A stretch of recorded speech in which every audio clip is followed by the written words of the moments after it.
গত শুক্রবারে আমার হাজব্যান্ড বলতেছে যে চলো বাইরে যাই। পরে এটা সন্ধ্যার আগে আগে আর কি। পরে আমি তাড়াতাড়ি করে রেডি হই। আমার হচ্ছে খুব মোমো খাইতে ইচ্ছে হইতেছিল, বৃহস্পতিবার দিন ওরে বলছিলাম আর কি। পরে ও বলছে আচ্ছা ঠিক আছে, তোমারে শুক্রবারে খাওয়াবো নে, বাইরে থেকে আইনাই খাওয়াই আর তোমারে বাইরে নিয়ে গিয়ে খাওয়াই, শুক্রবারে খাওয়াবো নে। পরে আমি বললাম যে আচ্ছা ঠিক আছে। তো রেডি হয়ে বের হয়ে গেলাম। আর আমার এই একটাই স্কার্ফ, আমি সকল প্রকারের টপস, ওয়ান পিস বা মানে যে ড্রেসগুলো থাকে প্যান্টি দিয়ে পরি সব আমি একটা স্কার্ফ দিয়ে চালাই দিই। আমি এই স্কার্ফটা হচ্ছে আড়ং থেকে কিনছিলাম অনেক দিন আগে তাও। তো আমি আমি ভাবতেছি আমার আর এক দুইটা স্কার্ফ কেনা দরকার, সব কিছুর সাথে আমি এইটাই পরতেছি। যাই হোক, তো বের হয়েছি। বের হয়ে হচ্ছে যে বাতাস খাইতে খাইতে আসলাম। আমরা আসছি বাইপাস হাওয়া রেস্টুরেন্টে। ও অনেক দিন আগেই বলছিল যে এটাতে আমরা একদিন যাবো না। পরে আমিও বলছিলাম আচ্ছা ঠিক আছে। তো আমরা এটাতেই আসলাম। আসার পর আমার চুলের অবস্থা খুবই খারাপ। আসার পর না, আসার পথেই হয়েছে, কারণ বাতাসে চুলের অবস্থা খুব খারাপ হয়ে গেছে। আর এই দিন যাওয়ার সময় কি হয়েছে, বাইপাসের কাছাকাছি চুরখায়ের এখানে গিয়া ওর পেটের দিকে, মানে আমি তো বাঁকা হয়ে বসি না, তো আমি তো হচ্ছে আমার ডান হাত দিয়ে ওকে হচ্ছে যে ধরি, আর বাম হাত দিয়ে হচ্ছে আমার পার্স টার্স এইগুলো আর কি ধরে রাখি।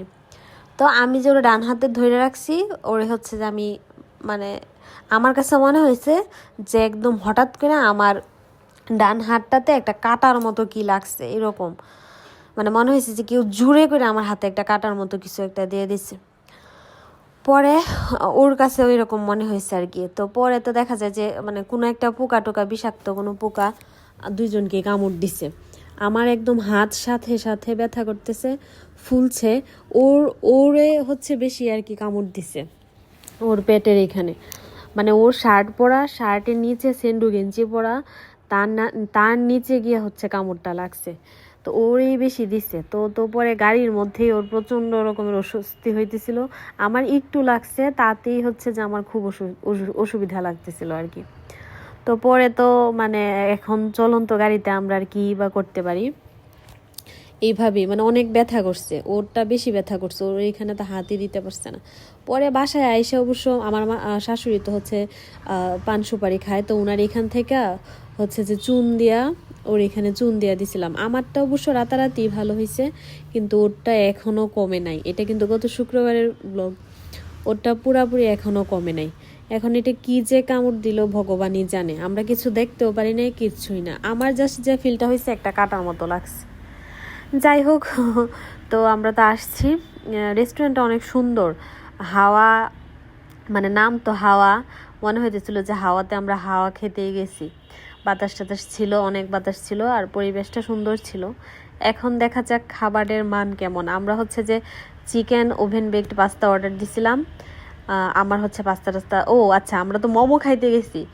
আমি হচ্ছে ট্রেক থেকে চলে যাচ্ছি, মোমো খেতে গেছি, মোমোই নাই। তাদের এখানে মোমো ছিল, মানে তাদের মেনু কার্ডে ছিল, কিন্তু তাদের মানে আজকে তাদের মোমো নাই। পরে মনটা খুব খারাপ হয়েছে। পুরো বলতেছে তাইলে কি খাবো, অন্য কিছু খাও। এবার আমি বললাম আচ্ছা ঠিক আছে, আমি তাইলে পাস্তা খাবো। আর ও হচ্ছে একটা বার্গার অর্ডার দিচ্ছে, বার্গারের সাথে হচ্ছে যে ফ্রেঞ্চ ফ্রাই এগুলো আর কি ছিল। তারপর হচ্ছে এখন খাবারের রিভিউ দেই। পরিবেশ তো অনেক সুন্দর, জানি না তাদের অন্য আইটেমগুলো কেমন। তো আমরা যে দুইটা খাইছি এই দুইটার কথাই বলি। বার্গার আর পাস্তা দুইটা মিলায় ছিল 730 টাকা। আমার আলাদা করে মনে নাই কোনটার কত প্রাইস ছিল। তো একটাও ভালো লাগে না, না বার্গারটা ভালো লাগছে না হচ্ছে পাস্তাটা ভালো লাগছে, একদমই ভালো লাগে না, একদমই না। আমাদের দুইজনেরই মানে মন খারাপ হয়েছে যে 730 টাকার খাবার খাইছি, কিন্তু 7 টাকারও আমরা স্যাটিসফ্যাকশান নিয়ে যাইতেছি না। দুজনই খুবই ডিসঅ্যাপয়েন্টেড হয়েছি। কোনো রকম একটু একটু করে খাইছি, যেহেতু এতগুলো টাকার জিনিস নিছি, টাকাটার মায়া করে কোনো রকম খালি একটু গিলছি, মানে একটুও ভাল লাগে না, একটুও না। জানি না অন্যগুলো জানি খাইতে কেমন হয়। যাই হোক, আমরা এই যে এখন বের হয়ে পড়তেছি, ও হচ্ছে গাড়ি নিতেছে, আমি দাঁড়ায় আছি।